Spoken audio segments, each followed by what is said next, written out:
A infância de Jesus. Jesus passou a infância em uma aldeia nas montanhas. Como filho de Deus, poderia ter escolhido qualquer lugar na terra como morada. Qualquer lugar seria honrado com sua presença. Mas ele não escolheu as mansões dos ricos ou os palácios dos reis. Antes, escolheu viver entre os pobres em Nazaré.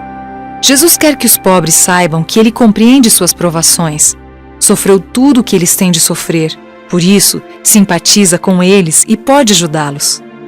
A respeito dele, nos anos de sua infância, a Bíblia diz: Crescia um menino e se fortalecia, enchendo-se de sabedoria, e a graça de Deus estava sobre ele.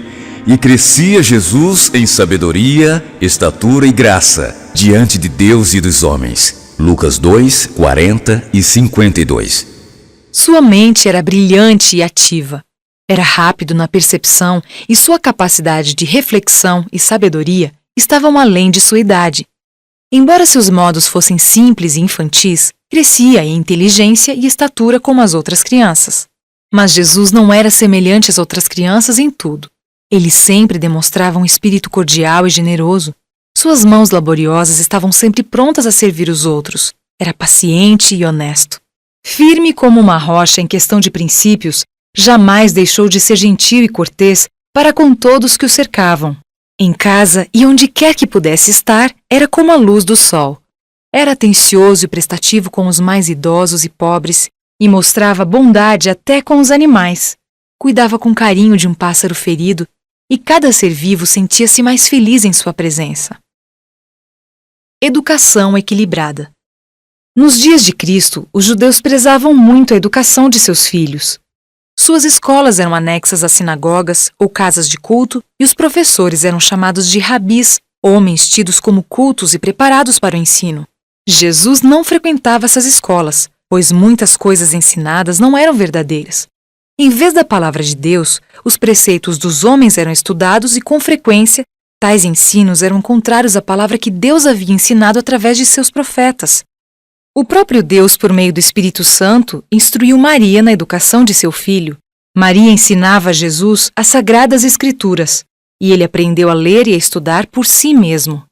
Jesus também apreciava estudar as maravilhas da criação de Deus, na terra e no céu. No livro da natureza, ele aprendia sobre as plantas e animais, sobre o sol e as estrelas. Dia após dia, ele os observava e tentava extrair lições deles a fim de compreender a razão de todas as coisas. Anjos santos o acompanhavam e o ajudavam a aprender essas coisas ligadas a Deus. Assim, ele crescia em estatura e força, e crescia também em conhecimento e sabedoria. Toda criança pode adquirir conhecimento assim como Jesus. Deveríamos gastar tempo em aprender apenas o que é verdadeiro. Falsidade e mentiras não nos farão bem. Somente a verdade tem valor, e isso podemos aprender na palavra de Deus e em suas obras.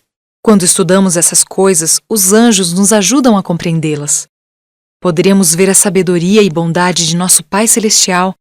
Nosso intelecto se fortalecerá e nosso coração se tornará puro, e seremos mais semelhantes a Cristo. O Cordeiro de Deus. A cada ano, José e Maria viajavam a Jerusalém para as festividades da Páscoa. Quando Jesus tinha 12 anos de idade, eles o levaram consigo. Era uma jornada agradável.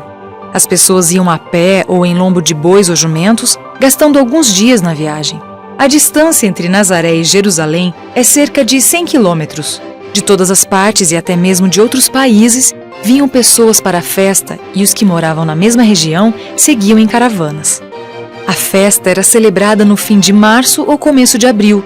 Era primavera na Palestina. E toda a terra ficava coberta de flores e alegre com a presença dos pássaros. A caminho, os pais contavam aos filhos as maravilhas que Deus havia operado em favor de Israel no passado e com frequência cantavam os lindos salmos de Davi. Nos dias de Cristo, as pessoas eram frias e formais em sua dedicação a Deus. Pensavam mais em sua satisfação própria do que na bondade de Deus para com eles. Todavia, não era assim com Jesus. Ele gostava de meditar a respeito de Deus. Quando chegou ao templo, observou a atividade dos sacerdotes. Inclinou-se com os adoradores para orar e sua voz uniu-se à deles em cânticos de louvor. A cada tarde e manhã, um cordeiro era oferecido sobre o altar. O ato representava o sacrifício do Salvador. Enquanto os olhos do menino Jesus observavam a vítima inocente, o Espírito Santo fazia-o compreender o significado daquela morte. Sabia que ele próprio, como Cordeiro de Deus, devia morrer pelos pecados dos homens. Com tais pensamentos em mente, Jesus preferia ficar a sós. Desse modo, não permaneceu com seus pais no templo, e quando regressaram, não estava com eles. Menino brilhante. Em uma sala anexa ao templo, havia uma escola dirigida pelos rabinos e foi para aquele lugar que Jesus se dirigiu depois de algum tempo. Assentou-se com outras crianças de sua idade aos pés dos grandes mestres e ouviu suas palavras. Os judeus tinham muitas ideias erradas acerca do Messias. Jesus sabia disso, mas não contradizia os homens cultos. Fazia perguntas a respeito do que os profetas haviam escrito, como alguém que desejava aprender. O capítulo 53 de Isaías fala a respeito da morte do Salvador.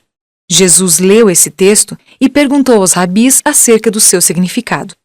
Os mestres não puderam responder. Começaram então a fazer perguntas a Jesus e se surpreenderam com o conhecimento que ele tinha das Escrituras. Viram que sua compreensão da Bíblia era muito melhor do que a deles. Perceberam que seus ensinos estavam errados, mas não estavam dispostos a acreditar em algo diferente. Jesus portava-se com tanta modéstia e cortesia que não puderam contrariá-lo. Queriam mantê-lo como aluno para ensiná-lo a explicar a Bíblia como eles faziam. Quando José e Maria deixaram Jerusalém para retornar ao lar, não perceberam a ausência de Jesus. Pensaram que ele estivesse na companhia de algum de seus amigos, mas ao pararem para acampar à noite, sentiram falta da sua cooperação. Procuraram por ele entre os grupos, mas em vão. José e Maria sentiram um grande temor. Lembraram-se de que Herodes havia tentado matar Jesus em sua infância e temeram que algum mal lhe tivesse acontecido. Com o coração entristecido, voltaram a Jerusalém, mas não puderam achar o menino, senão depois de 3 dias. Grande foi a alegria ao reencontrá-lo, embora Maria o repreendesse por tê-los deixado. Ela disse: Filho, por que fizeste assim conosco? Teu pai e eu, aflitos, estamos à tua procura. Ele lhes respondeu: Por que me procuráveis? Não sabias que me cumpria estar na casa de meu pai? Lucas 2, 48 e 49. Ao falar essas palavras, Jesus apontou para o céu. Em seu rosto havia uma luz que os deixou admirados. Jesus sabia que era o Filho de Deus e ele estivera fazendo o trabalho para o qual Deus o enviara ao mundo. Maria jamais se esqueceu dessas palavras. Nos anos seguintes, ela compreendeu melhor seu maravilhoso significado. A melhor companhia. José e Maria amavam a Jesus, embora o fato de tê-lo perdido demonstrasse certa negligência da parte deles. Haviam se esquecido da obra que Deus lhes havia confiado. Bastou-lhes um dia de negligência para perderem Jesus. Do mesmo modo, hoje, muitos perdem a companhia de Jesus. Quando não apreciamos pensar nele ou orar a ele, quando nos ocupamos em conversas fúteis, desagradáveis ou más, separamo-nos de Cristo.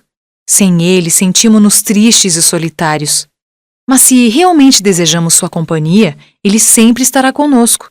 O Salvador ama estar com todos os que apreciam sua presença.